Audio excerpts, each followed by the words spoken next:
Բարև ձեզ ու շնորհակալություն, որ այսօր նորից անպատասխան չեք թողել անցիկոր հակակոռուպցիոն հարթակի աշխատաժողովը։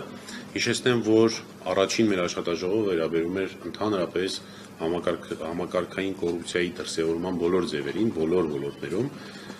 բայց գաղտնիք չի, որ այս ընթացքում Հայաստանի Հանրապետությունում նախընտրական փուլ ենք մտել, նախընտրական քարոզչական շրջանում ենք գտնվում եւ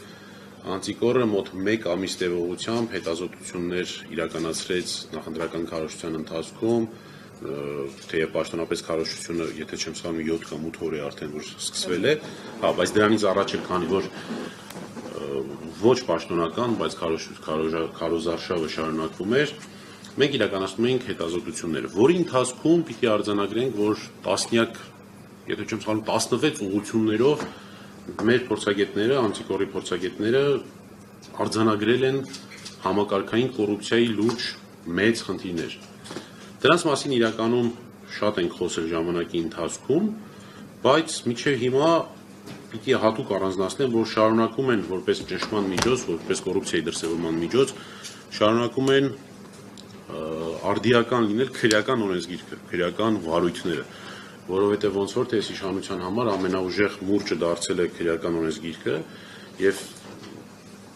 իմ շատ մոտավոր հաշվարկներով ընդդիմադիր հայացքներ ունեցող անձանց մոտ առապես 40-45%-ը արդեն գոնե մեղադրյալի կարգավիճակ ունեցել է ամենատարբեր առիթներում։ Աշխատաժողովի կարգի վերաբերյալ, մենք անելու ենք ինչպես նախորդ անգամ մեր հարգարժան գործընկերները, ովքեր որ խոսք պիտի ասեն, կգան այստեղից կխոսեն, մինչև 10 րոպե տևողությամբ ելույթ կունենան, դրանից հետո մինչև 5-6 րոպե կունենանք հարց ու պատասխան, եթե այդպեսին կլինի,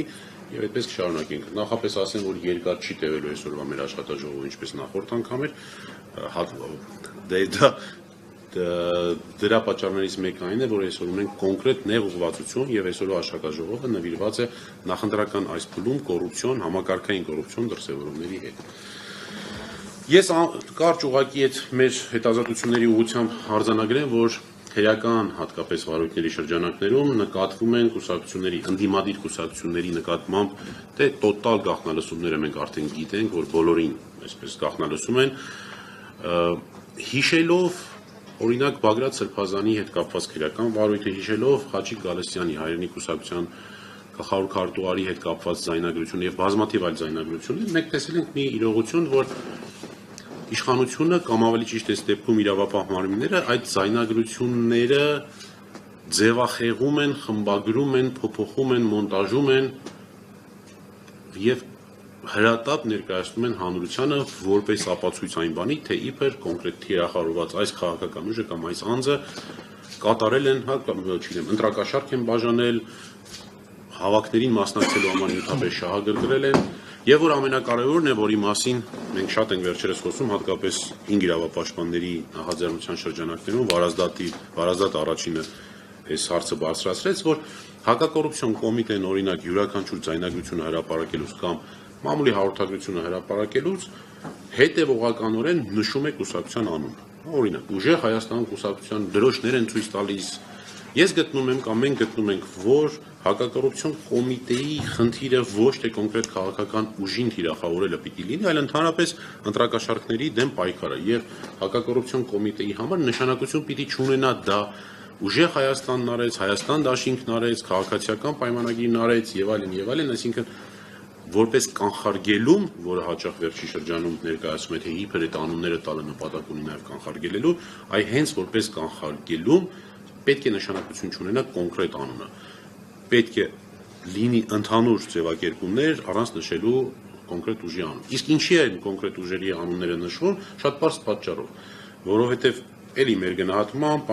հակակոռուպցիոն կոմիտեն վերածվել է քաղաքացիական պայմանագիր կուսակցության նախընտրական շտաբի, քարոզչական շտաբի եւ խնդիրը այստեղ բացարձակ իրավապահ համակարգի օրենքով նախատեսված գործառույթները, լիազորությունները իրականացնելը չի, այլ քաղաքացիական պայմանագիր կուսակցության անդամներին եւ հատկապես падգամավորներին ամենօրյա ռեժիմում քարոզչություն իրականացնելու շրջանակներում ելույթի կամ ուղիղ եթերների խոսք տրամադրելն է։ Միաժամանակ ուզում եմ այսօր մենք նաեւ խոսելու ենք քրեական օրենսգրքում հայտնի մի հոդվածի մասին, որը վերջի շրջանում էլի շրջանառության մեջ դրվեց, խոսքը վերաբերում է հավաքներին նյութապես շահագրգռելու այդ հայտնի օրենքին, հա, կարճ ասած, որևէ եղանակով անձին շահագրգռում են, որպեսզի նա մասնակցի կամ հրաժարվի մասնակցելուց որևէ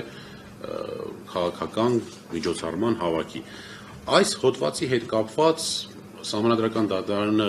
բոլորովին վերջերս հրապարակեց որոշում, որը ունի շատ այսպես նախապատմություն, ընթացք շատ տարօրինակ եւ հետո էլ որոշում